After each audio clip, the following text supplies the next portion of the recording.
Saints Row 4 is the most divisive game in the Saints Row franchise. On one hand, the opinion on this game is that it's by far the worst, because it strays away from what was established gameplay and story-wise previously in the pursuit of being crazier and stupid, aiming to differentiate itself from the Grand Theft Auto comparisons. On the other hand, the more open-minded among the fanbase have praised the game for its expansive content, smarter written story over the previous installment, and for being a pretty good final chapter for the original characters that many had fallen in love with. In today's video essay, we will be exploring what the game has to offer, not only against its predecessor, but also on its own merit. What makes it stand out? Why is it hated? Is it really that bad? Or is it severely misunderstood and underrated? Well, I am Sly Geordie, and this is Saints Row 4, 10 years later.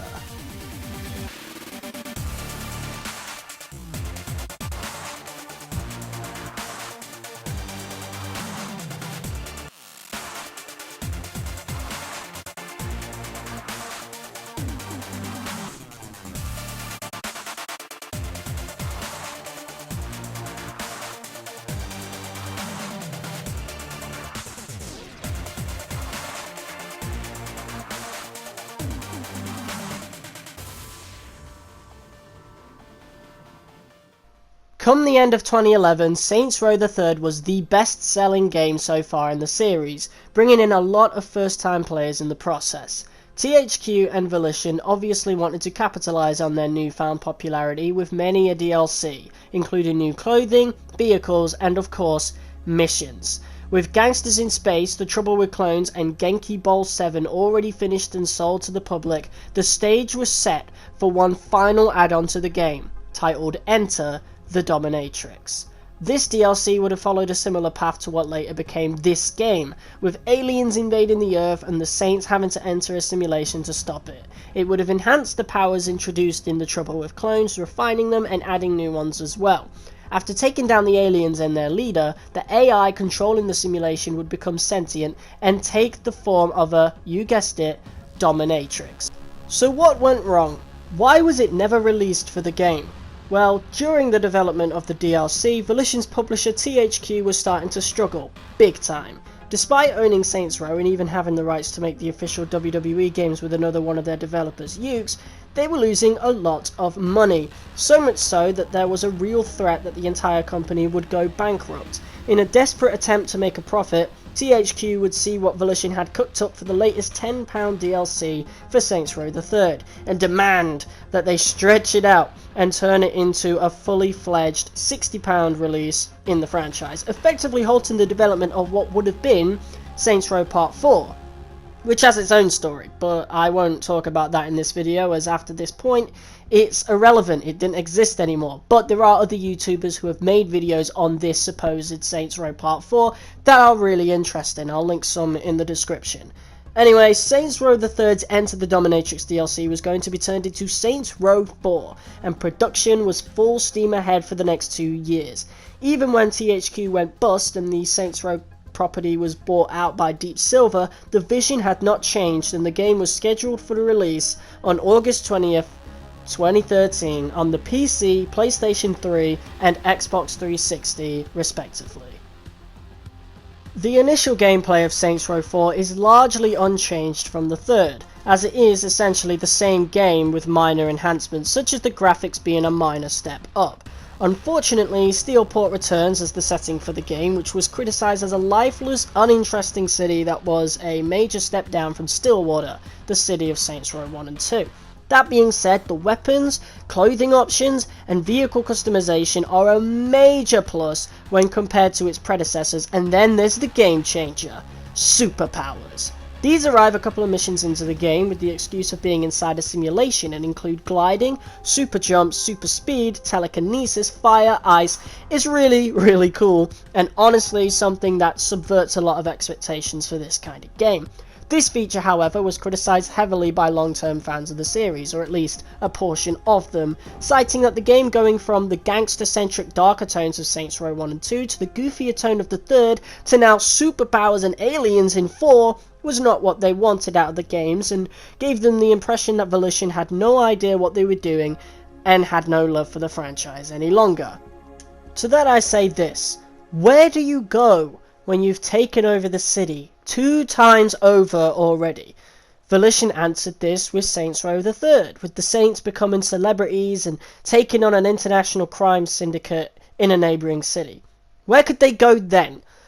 Unfortunately, we never got the original answer to that question after what happened with THQ, but at the very least, Volition showed they cared deeply enough for Saints Row that they made the journey from the 3rd to 4 somewhat believable in the story, and didn't just throw it together with no love, like so many of the fanbase accused them of doing.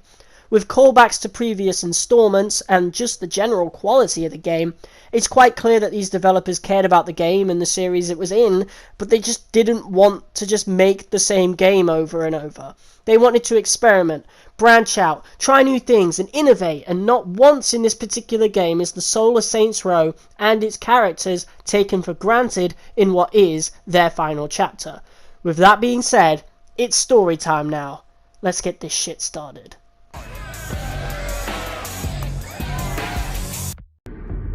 It is a truth universally acknowledged that every now and again a situation arises that defies explanation. And so it was with the ascension of the 3rd Street Saints. When the Saints made their presence known to the world in 2006, they were decried for being pretenders to the throne. The people were confused. Were the Saints sociopathic killing machines hell-bent on destruction? Or puckish rogues living a life of mirth and whimsy? The Saints needed clarity of purpose, and so the course was set. More fun, less mercy killing. This simple choice revitalized the Saints, transforming them from a degenerate street gang into beloved pop culture icons. But even then, the Saints were not satisfied. For it's one thing to be revered as a hero, it is another to be a hero. And that, my friends, is where our journey begins. The story begins not long after where the Save Sean D ending of Saints Row the Third left off, with the Saints in another country teaming up with MI6, including former Decker's boss Matt Miller, to stop a now insane Cyrus Temple from launching a nuke at the USA. As the boss defeats and kills Temple, they are unable to stop him from setting off the nuke, to which the boss then decides to jump onto the nuke and take it out in midair. This is an emotional scene with I Don't Want to Miss a Thing by Aerosmith in the background, as the rest of the Saints assume the boss is sacrificing themselves to save millions and promptly say their goodbyes. The boss succeeds and crashes down into the White House, kicking off the events of the game and a presidential campaign. This is a problem. It's not a problem. You alienated part of America. I alienated crazy people. You couldn't resist, could you? Jesus, not you too. This is a problem. I keep trying to explain that, but the president won't listen. Poverty is a problem. Apartheid is a problem. This is just a couple Here's of... the latest approval poll. We lost 20 points. We can get them back. They're at 20 points. I'll admit that's a little lower than anticipated. So you agree you have a problem? Nope, you do. You're the communications director. Fix this. Can you give me 100% employment? No. Will you get married? Fuck no. Then I think we're in trouble. King, can you have this thing's heir assassinated? Not when you say it publicly. You're more fun as a gang leader. We have a country to run. Fun isn't part of the equation. There's a septic truck when you need one.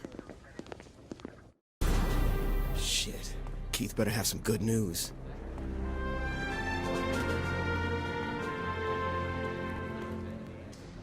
That's right, after a 5-year time skip, you are the President of the United States, and in one of my all-time favourite missions, you are tasked with making a critical decision. Do you find the cure for cancer, or do you solve world hunger? Let's roll up on cancer and leave it bleeding in the street. Good choice.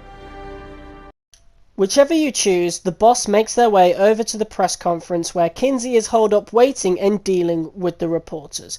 Before we can get there, however, Sean D stops us in our tracks and once again warns us of an apparent upcoming alien invasion. The president's words were taken out of context. Kinsey, what's the right context for, and I quote, "I'm the patron saint of America. We should probably look into changing the Pledge of Allegiance to one nation under me"? That's a great question. Jane? I think we have a problem. Oh, now you two. How many times do I have to... Asha and Miller are waiting for you in the Oval Office. If MI6 needed something, they would send it up the chain, not fly across an ocean. They said nobody back home believes them. Jesus, what's going on? They think we're about to be attacked by aliens. I gotta go. This is serious. You know that Kinsey's been saying the same thing. When did you start taking Kinsey seriously? When the people who helped us save the world said we should. All right. I'll swing by after I...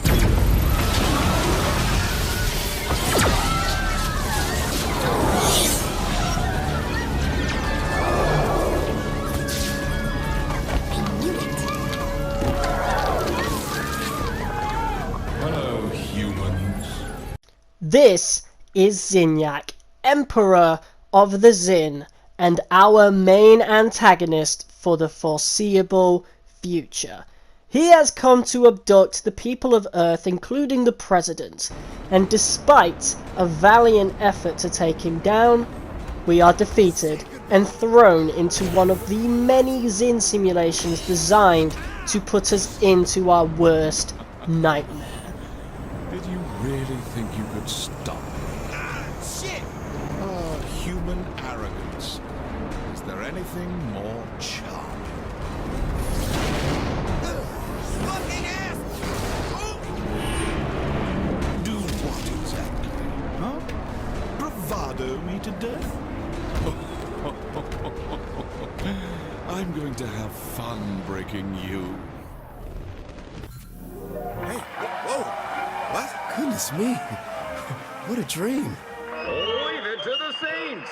Brought to you by Friendly Fryer, the only choice in home cookware. Morning, dear. I made your favorite breakfast.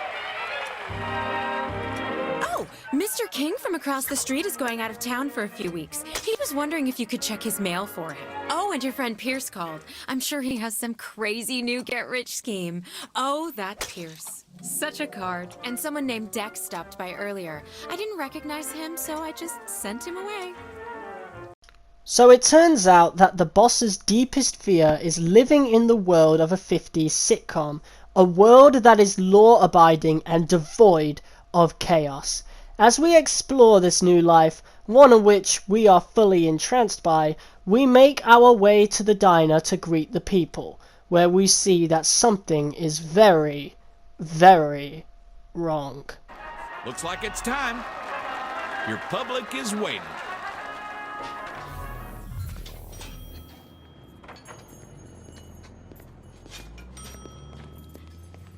Oh my stars! It's the president! Hi, how are...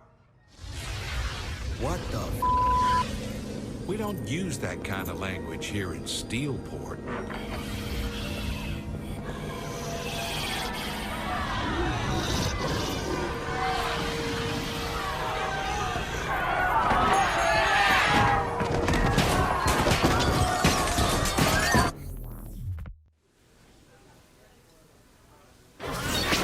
Who the f are you people? What the f is this?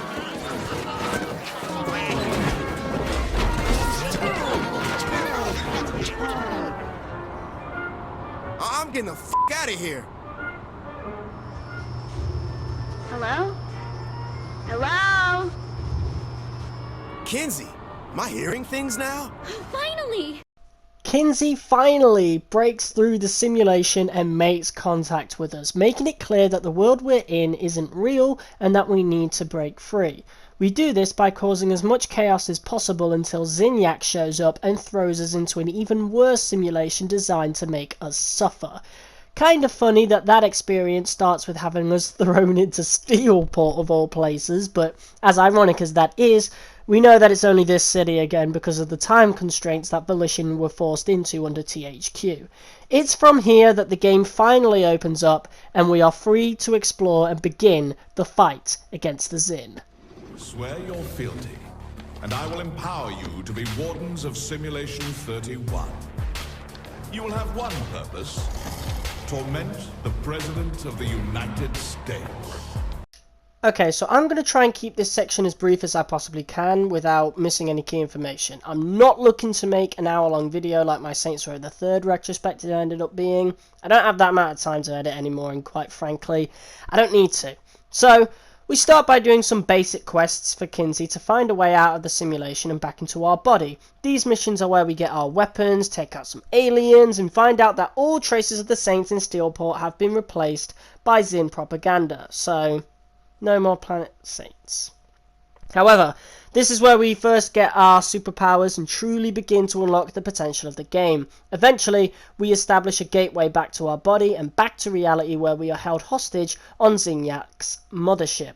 This is the first of a few missions outside of the simulation that I truly do enjoy, as they are essentially set-piece levels without the superpowers purely there to strengthen and progress the plot in the most believable way possible. After fighting our way through aliens, we are saved by Kinsey and Keith David. Yes, that's the Keith David, same guy who voice acted Julius in Saints Row 1. I'm sorry I didn't acknowledge him earlier, but either way, we're back on the ship, and after a brief and slightly awkward interaction with Kinsey, we fly the ship away from the Zin with What Is Love playing in the background. Truly an iconic mission, in my opinion, and it's a huge thanks to that song. After the escape, the trio attempt to contact Oleg from down on Earth, but not before Zinyak has a statement to make. Voicemail? You want me to leave a message?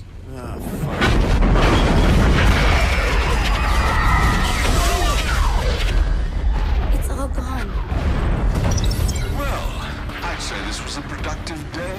You're a fucking monster. Oh, don't act surprised. I told you this would happen. You killed 7 billion people. Whoops. We're done talking. He's not getting away with this. You're goddamn right he's not. Kinsey, can you use this thing to place me back in the simulation? Yeah, I think I should be able to. Do it. Wait, you want to go back in there? You can't kill Zinyak plugged into a computer. I can kill a lot of people with a computer. You? Sure.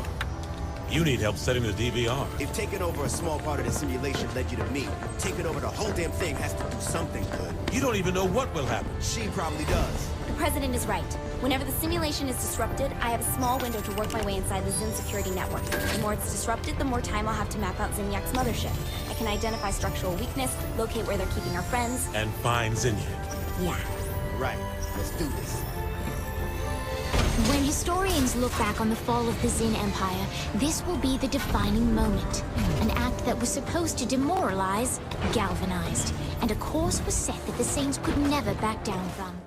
Now back in the simulation, we begin our payback towards the Zin by recruiting a new ally in CID, or Sid, an old enemy of Zinyak's. After getting Sid a new body, we find out that we can infiltrate other simulations to free the rest of the Saints, and immediately set off after Matt Miller, as he is the smartest alongside Kinsey.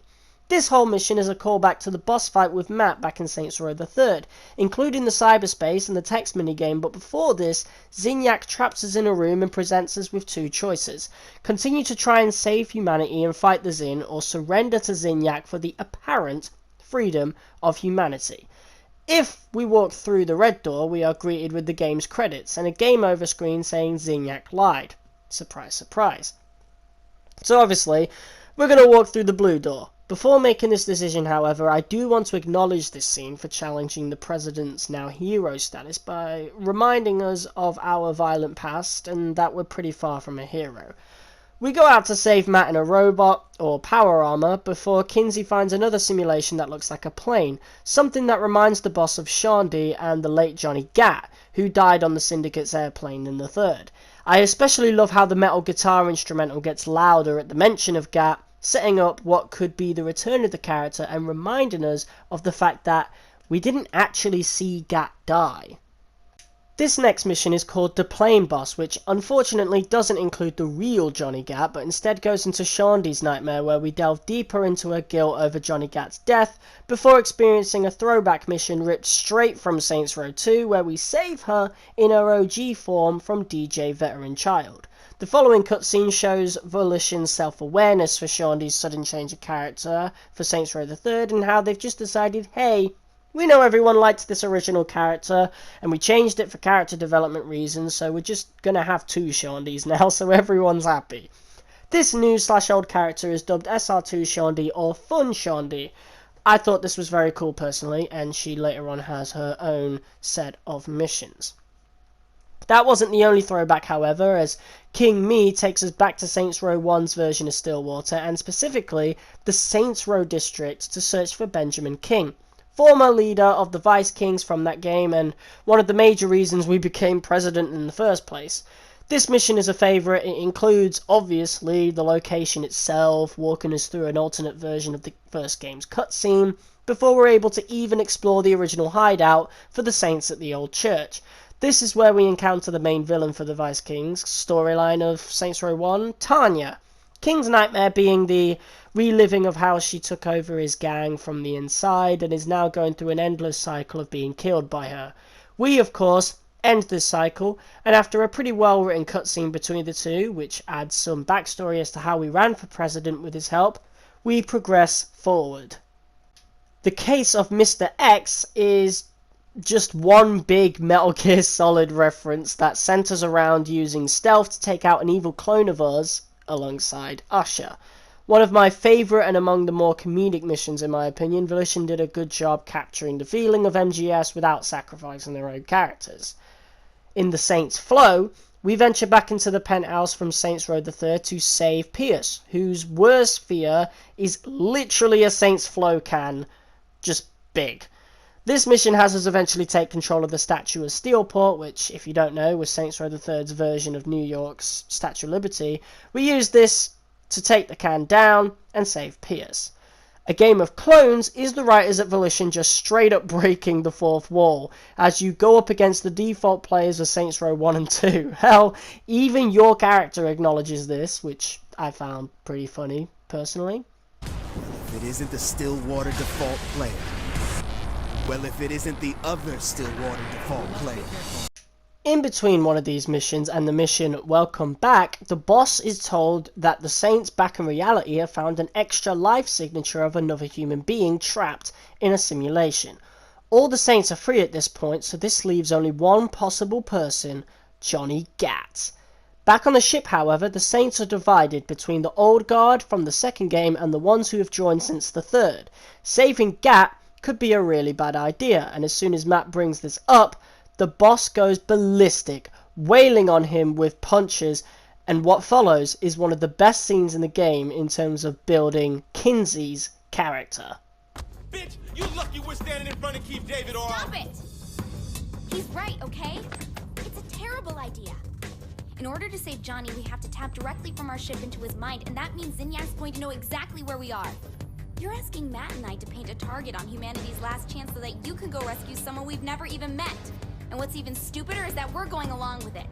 That guy you just beat the shit out of is risking everything to save your friend.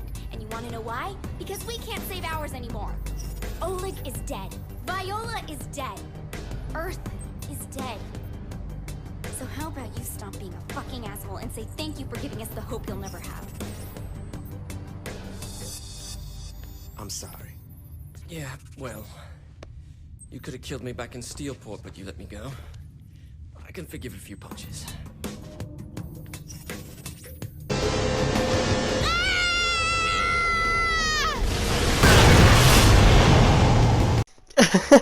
Okay, I'm sorry. I had to put that last one in there. It lives in my head rent-free.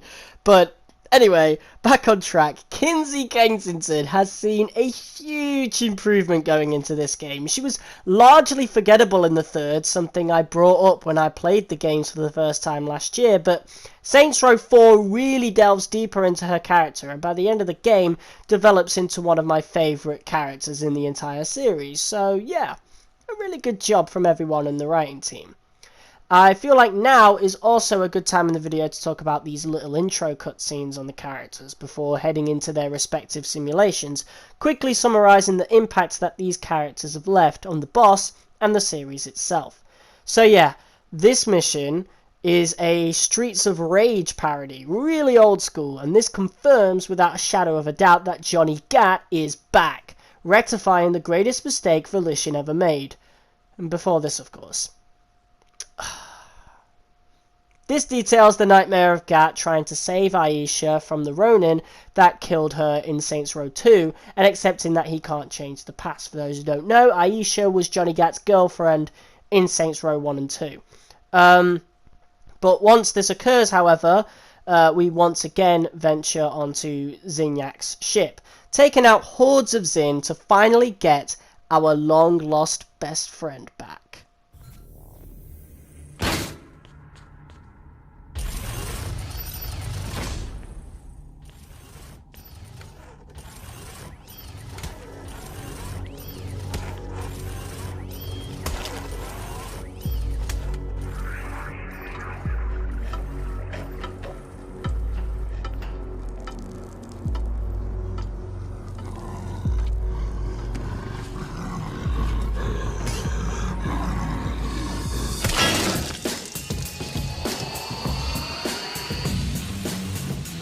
Fuck. Yes. Johnny, what the hell happened? So I'm in the plane doing my thing.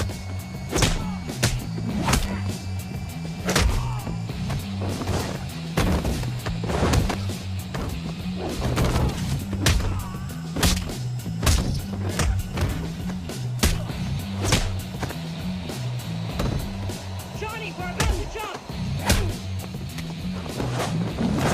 Right on. I'll see you in Stillwater.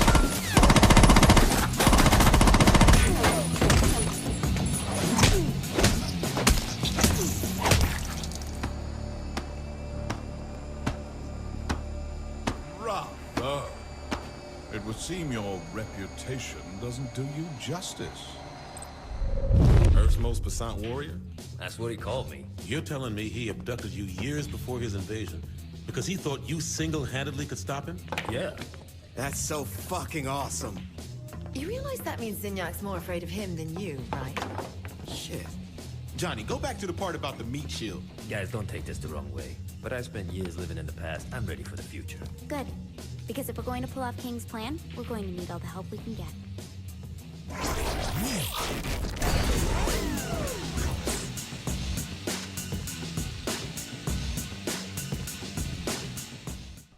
With all the Saints reunited, an all-out assault on Zinyak's simulation commences, which fails due to the alien overlord doing this to Kinsey. Oh my god.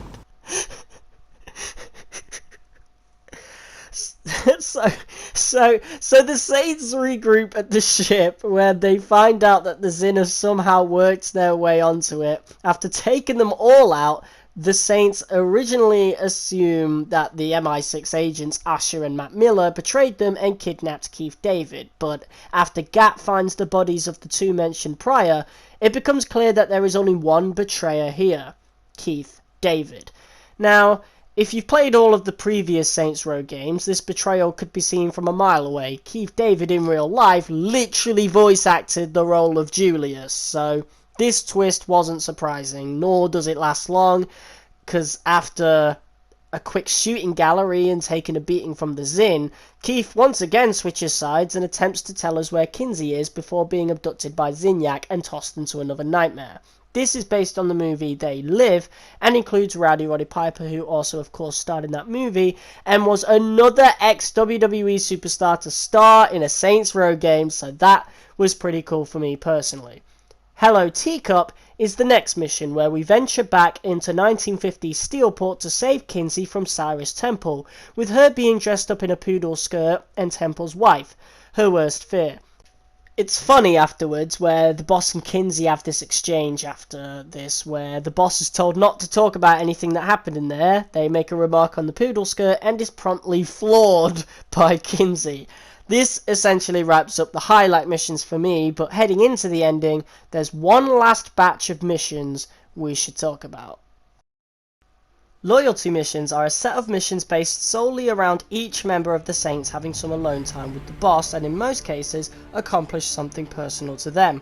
Completing these missions are required to give these characters superpowers alongside yourself in free roam and unlock the good ending, which in itself is a bit clickbait, as the ending of the game doesn't actually change, and instead doing these missions actually unlocks an epilogue cutscene of sorts, which I'll go into later of course.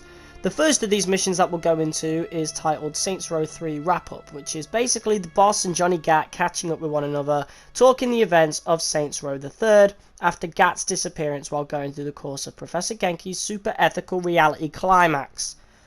Whew. This also tries to redeem the character of Philippe Loren, leader of the Syndicate, by culminating in the boss fight we never had with him. It's pretty straightforward, but it gets the job done, and it's always good to see Gat and the boss together. Asher's VIP is one mission that won't mean as much to Saints Row fans, as it of course surrounds a new character to the franchise. However, whether or not you care about Asher, this loyalty mission is probably the least interesting of the bunch, as it's just a glorified escort activity with a shootout. A little disappointing, especially since they removed that activity and this is the only instance where it exists. Kinsey's Adventures is basically Kinsey getting revenge on Cyrus Temple for what happened during the events of Hello Teacup. This is the shortest of the bunch, and it would be disappointing if not for the cutscene at the end where Kinsey gets her superpowers and starts wailing on Temple. Straightforward mission, it's alright. Nightfall is a mission for Matt Miller surrounding his idolization of the in-universe fictional character Nightblade. This mission is very reminiscent of Saints Row the 3rd, even going so far as to recreate the other forgotten mode in that game, Horde mode. The boss throughout this mission cringes at Miller's fanboy antics as he acts through his simulation of a new story for this fictional character, but their true feelings show when Zinyak overrides the simulation to turn Nightblade against Miller and the boss. This understandably breaks the ex-Deckers boss's heart, prompting the boss to show how much they've grown to care about him, assigning all rights to the Nightblade property to Matt Miller. A very touching, heartwarming conclusion to the arc of our former enemy, and further showing just how far the boss has come in his empathy for the other Saints. Brotherhood is a mission with Pierce, as he shows the boss that Mero, leader of the Brotherhood from Saints Row 2, has returned and is in the simulation. This is one of my favourite missions in the game, as the karaoke between the two returns, including them singing Just a Friend by Biz Markie, one of my favourite songs. This is made especially funny as Zinyak interrupts the pair to sing his own rendition of the hook. But you say he's just a friend. Oh, baby, you got what I need. Hell no. You say he's just a friend. Fuck that You say you don't he's do just that a shit. friend. You don't fucking do that shit. That's motherfucking You got what I need. You better shut the fuck up. And you say he's just a friend. And you say he's just a friend. Hell no. Zinyak stepped on Biz Markie. Man, I can't wait to kill that bitch. After this, it's cool to hear Mero's voice again with the added trash talk between him and the boss. I haven't mentioned it, but voice 2 is the best way to go for your character's voice, as that is the only voice to have been selectable from Saints Row 1 to 4, meaning it's the same voice that would have spoken through the original experiences that are receiving throwbacks here. Ken Michaels' voice is basically the canon voice for the boss in my eyes. Psycho Romantic has us teaming up with the two Shondys to take on her ex, a returning DJ veteran child within the simulation. This mission has Saints Row 2 Shondy basically getting us hooked on superpowered drugs alongside present Shondy to have an extra boost, as she calls it, to get rid of veteran child once and for all. Another straightforward mission, but a fun one nonetheless. And finally, my favourite loyalty mission, Dancing Queen. We team up with Benjamin King to finally eradicate Tanya from the simulation and stop her plan to generate an army of sex slaves to take over and destroy the Saints. We go around the city absorbing a sex slave virus out of random civilians, causing parts of our outfit to change before we end up at technically legal Steelport Strip Club. As soon as the boss enters, however, it becomes apparent that the stage has been set for a new sexy dancer in town, us. As we're doing this, however, Tanya has spotted us and ran for the roof. We chase her across Steelport, culminating in a final showdown between King and Tanya, very reminiscent of the first two Saints Row games. Say what you want to say, but the loyalty missions do a great job in paying homage to these original characters, and with that being said, it's time to get into how the final chapter of Saints Row concludes. I know over the years you've heard this speech a bunch of times. Heard it? Bitch, I wrote it. But we need to remember why we do what we do. And today the stakes are even higher. Earth is gone. It's not coming back, and nothing we do today is gonna change that. But one thing we can do is get revenge. And you better believe we're showing this motherfucker humanity isn't dead, because we're still alive. This isn't about hope, or faith, or even about winning. Kinsey's right. Those things died on Earth. This is about will. This is about saying, I don't give a shit how many times you knock me down. If I'm still breathing, I'm standing right back up. And you know what? You can hit as hard as you want, because when I hit back, I'm gonna lay your ass out, bitch. It's our time now. Let's get this shit started. So, it's time to take out Zinyak. We're given a choice of team, and I like how the choices seem to be decided by the era. We have the Saints Row 1 guys getting King, Saints Row 2's Shawnee and Pierce, Saints Row 3 and 4's Matt Miller and Asher. I decided to go with getting King to get a key that Sid helped us make over to the old Syndicate Tower. This key helps us destabilize the simulation, which occurs in one of the more frustrating missions of the game, and unfortunately for a lot of people at the time, the one that's most crash prone. After succeeding, however, we are asked to choose a team again for stage 2 of the grand finale. I went with the realistic option of Asher and Miller because they are literally MI6, although I did feel a tinge of regret since this scene would have looked so much more iconic with either of the other two teams. Noted for my next playthrough at least. And what follows is the worst mission in the game. Bear in mind, both of my playthroughs of this game were on casual difficulty. This mission is hard as nails, with the combination of the time limit and health concerns, as well as ammo concerns if you're not careful. After this, the simulation is finally destabilized, meaning you have to escape before...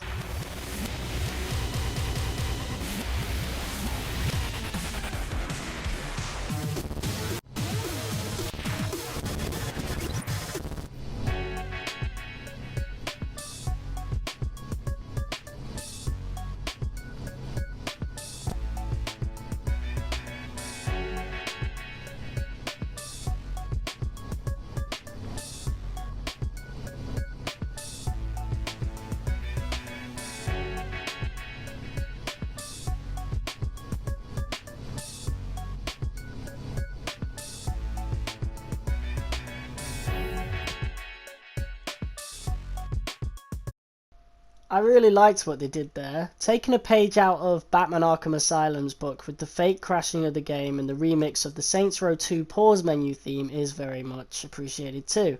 So the Saints destroy the simulation and storm the Zin armory to take on Zinyak. Once there, we find some power armor, and to the sound of The Touch by Stan Bush, we start bulldozing our way to the throne room, where Zinyak is waiting. This boss fight is fine, although disabling the generators halfway through can be ridiculously annoying when every time you go for it, a bullet interrupts you.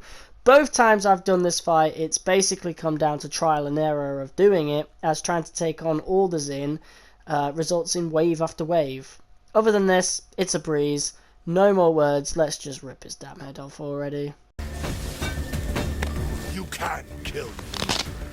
My people will avenge my death. Then you just die so I can bring some fucking democracy.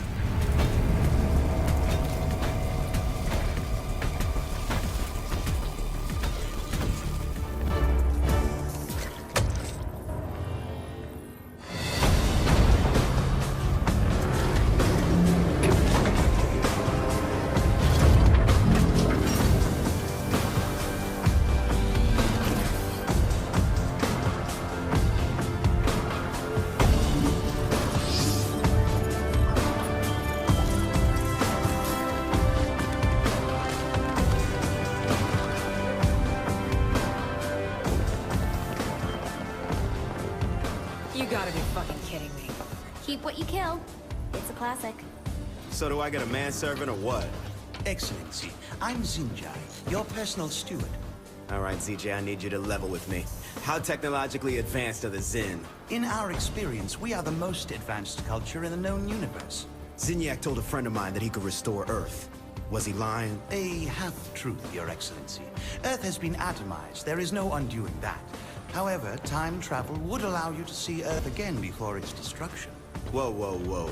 Time travel? Zinyak was fascinated with Earth culture. He made it a point to go back and build a menagerie of his favorite humans. Don't tease me, Your Excellency. Let's go on a field trip. So with that, Saints Row 4 comes to its conclusion with time travel being their next adventure, although we don't get to see it, and this awesome dance scene with the cast to the tune of This Is How We Do It by Montel Jordan before the end credit scene revealing how the narrator between acts, Jane Austen, met the Saints. The story as a whole is really well written, a big improvement over the third, with plenty of serious and funny moments, along with amazing throwbacks that show the love that Volition had for Saints Row. It just goes to show that the vast majority of Saints fans, at least the vocal minority, are delusional, as they love to claim that Volition didn't care, that 4 ruined the franchise and was hardly a Saints Row game, when in reality this game has just as much of that Saints Row identity as Saints Row 2 did, and that's facts. It was never about the gangster life, it was about the characters and how they developed throughout the course of the games. The boss is a prime example of this development, coming from being an almost mute weapon of mass destruction to a vengeful angel of death and leader of a degenerate street gang, to a hero who has since lost that revenge-fueled anger, and since the third has shown more of who they are truly as a human being, with Saints Row 4 completing our arc.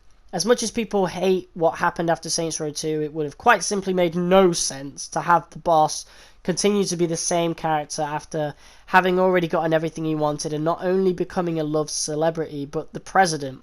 And to be fair, it's still quite believable. There are still moments in the third and especially 4 where, you know, it's clear that they are still the same guy, the same person from Saints Row 2, just a bit more, there's a bit more depth added to them.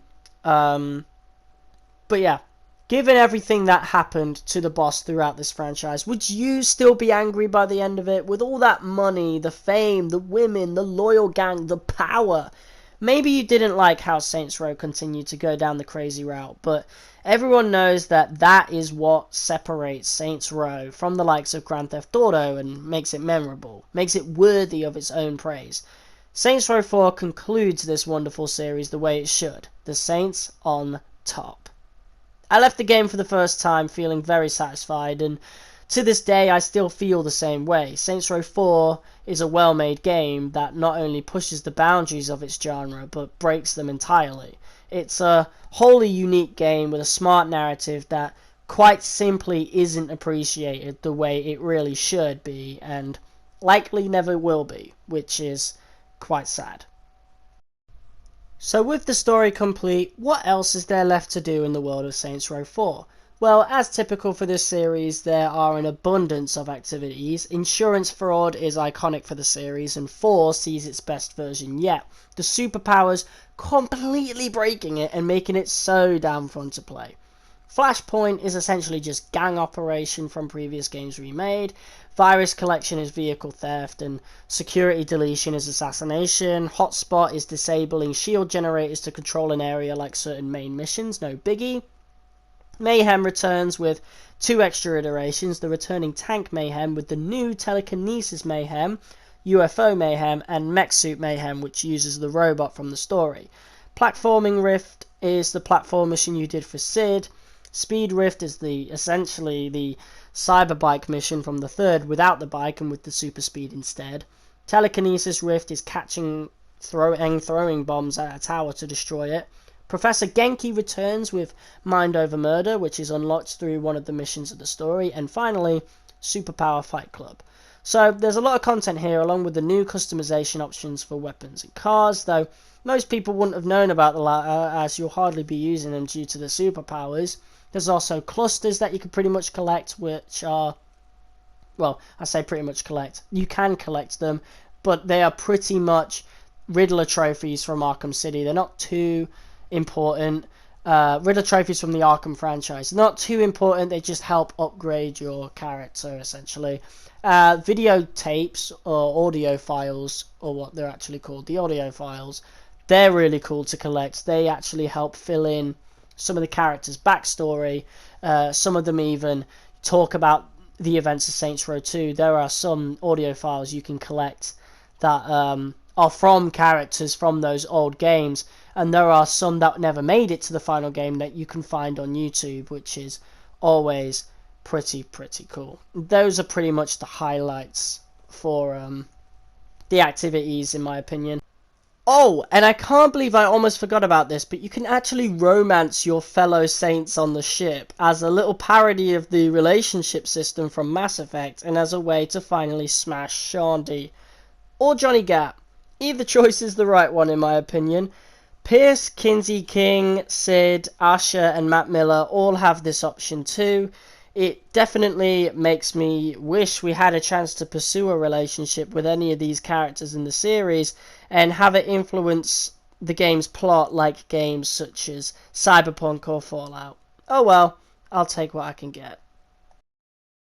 The soundtrack for Saints Row 4 is incredible. Not only are the radio playlists for the game a good selection, but the store music is perfect for the game's tone. Planet Zin, images designed and Let's Pretend being standouts, the highlights being Mental Drug, instrumental by Illustrated, Ballroom Beat Bonanza by David Lindup, Alessandro Rizzo and Elliot Island, Skydive by Keith Mansfield, Alessandro Rizzo and Elliot Island again, Open Data by Laurent Lombard, and South of the River by Jethro Sheeran and Lawrence Holcomb. The radio tier list goes as follows. Gen X and Mad Decent, I don't really remember any songs from. Mad Decent, I don't even think I used throughout my playthrough. K-Rhyme is an improvement over Saints Row the Third by far. But the standouts have got to be the mix, the classic returns, classic music. You've got to have that in games like this. There's just no reason not to. K12, just it fits Saints Row 4 like a glove. But they've brought back reggae with 420 FM, which I'm so glad for. And is that Mr. Sunshine from Saints Row 2? This is Mr. Sunshine on 420 FM with Woo! The game also has an amazing original soundtrack with Malcolm Kirby Jr. reprising his role from Saints Row the Third and having an even bigger executive role for Saints Row 4. The biggest standouts for me would be the songs produced for the throwback missions King Me, Welcome Back Saints of Rage parody section, and the random songs that play in the background during free roam are a really nice touch for when you don't have the radio on. I will always appreciate games that have an original soundtrack outside of the radio for use in free roam, especially as a content creator who did a Let's Play on the game last year. I'll leave a link in the description to the full original soundtrack playlist for the game below.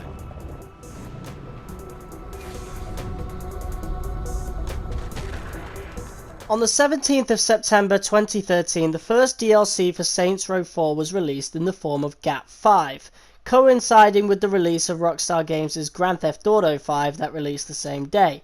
This DLC pack featured Johnny Gat-inspired weapons and his outfit from the game, but the first proper DLC came a month later on October 22nd. Enter the Dominatrix, released with 5 missions and is essentially a director's cut for what would have been the 4th DLC pack for Saints Row the Third. It is set after the Killbane ending, although Shandy is still alive. I love how often this DLC breaks the fourth wall, with the characters acting as if Saints Row 4 is just a game in-universe, as well as those same characters having opinions on certain outcomes of the short story and its obvious plot holes, even calling it too crazy for Saints Row, which is saying something. Gist of the story starts similar to the main game, with the Saints being tasked to stop Zinyak's invasion once more, the boss fight itself being a joke, and I just love Zinyak's absolute dismay at the outcome, to be honest. Give up, Zinyak. You're done. Oh, here we go. Yes, this part. This was meant to be my shining moment. I mean, will you look at that health bar?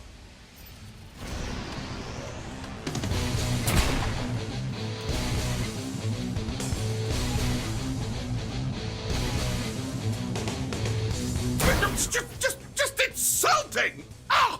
And now they want to draw it out with these ridiculous button prompts!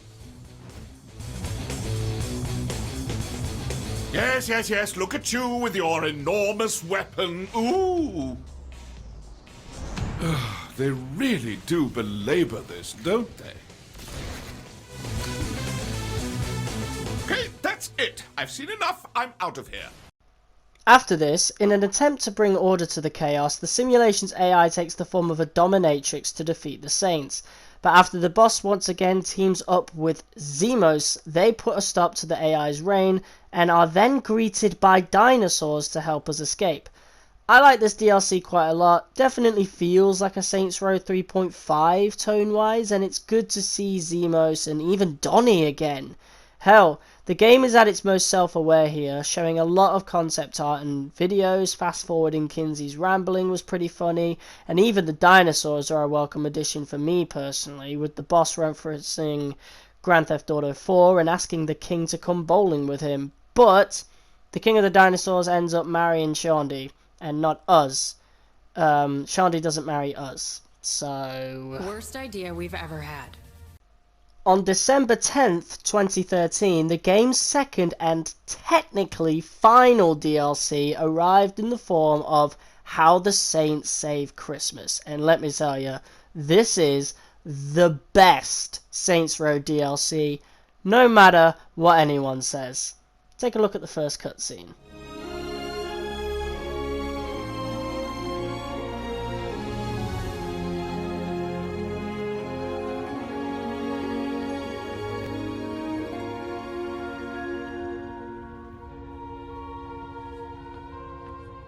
Boss, are you gonna help or what? Wasn't planning on it. Come on, don't be such a Grinch. I don't even know what that means. What sort of childhood did you have? I just think there's more important things to think about than some bullshit holiday. Looks like someone never got on the nice list. Yeah, see, that's the thing. There is no nice list. So Christmas, Kwanzaa, Hanukkah, Yule, Festivus? You don't care about any of it? That's right. You don't like the songs. Nope. You don't like the gift giving? I already take whatever I want. I said giving. Whatever. You don't get excited about setting up the Nightblade nativity every year? That's slightly intriguing, but no. What about Santa? Fuck Santa. What's happening? Were we hit? No, the proximity alarm didn't go off. This is something different.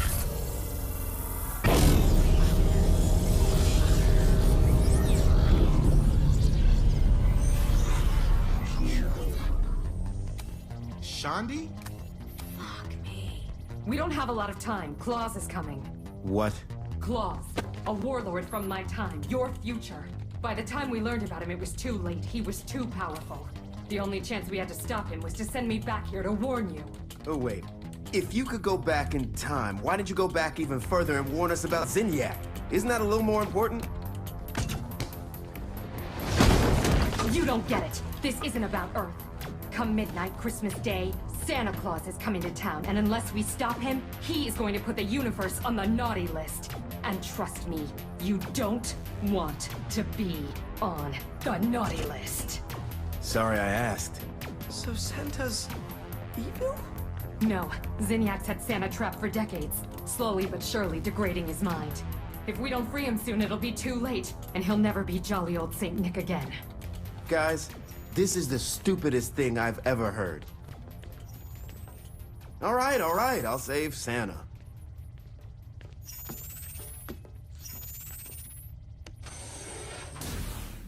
So off we go to stop Claus from ruining Christmas, and with the return of Old Steelport, this time covered in snow and Christmas decor, future Shandy, Santa himself, and even a trip to a whole new area in the North Pole, these three missions pack a serious punch. The rewards are perfect, the story is ridiculous, but written just as smartly as the main game. I think I'm going to make playing this DLC a yearly thing alongside my annual replaying of Arkham Origins every year. Saints Row 4 Re-Elected was released in 2015 and is a slight remaster with all DLCs to the original game for the PS4, Xbox One, and more recently Nintendo Switch. So, just like the third, it's quite accessible on pretty much all modern consoles at this point.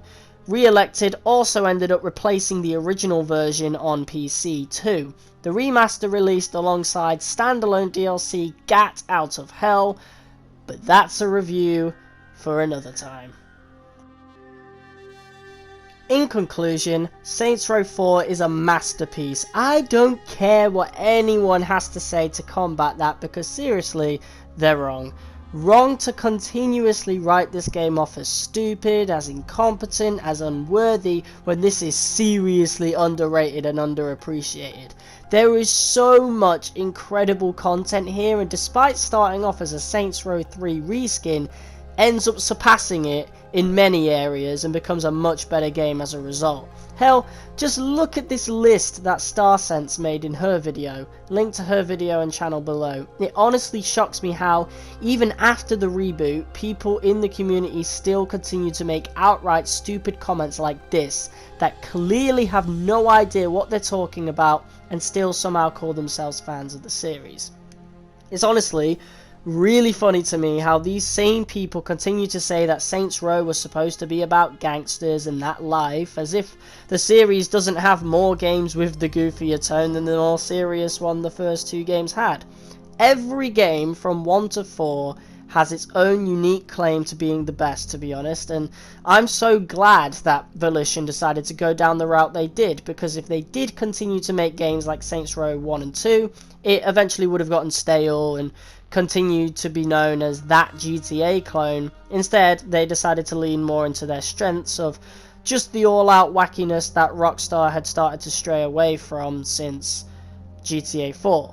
Saints Row the Third, that soft reboot that started the series' transition, literally became the series' best-selling game, so clearly they made the right decision. Saints Row 4 was just another direction change that, in terms of quality, excelled with flying colours. Shout out to everyone that's made a video giving this game the love and props it deserves, and shout out to Angry Joe, man. That guy knew how good the game was the moment it came out. What a great review that was.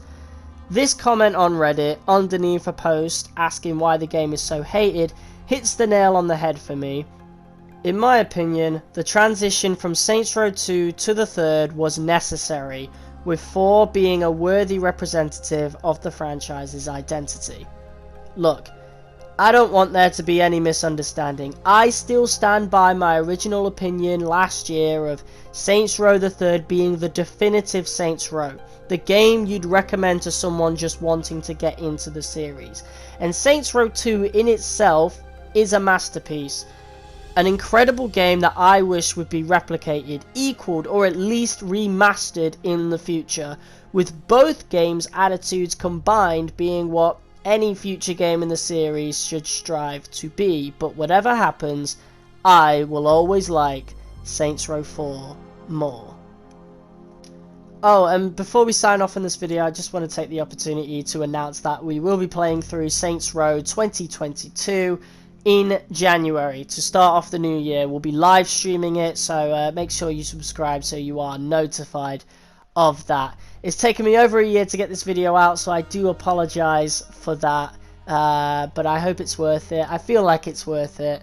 I feel really good about, you know, what I've managed to produce here, but yeah, it's took me over a year. I do apologize for that. So much so, I don't even know if I'll be able to fit this under an hour neither. If I'm lucky, I will be, but it's going to be pretty tight. It's going to be pretty close. So, yeah, we're going to sign off real quick, and I'll leave you guys with the tier list of where I rank all the Saints Row games up until Gat Out of Hell. So, I won't be putting the reboot on it yet because I've not played it, but, yeah, we'll be playing that in January. So, be sure to subscribe if you want to be notified of when we will be playing that.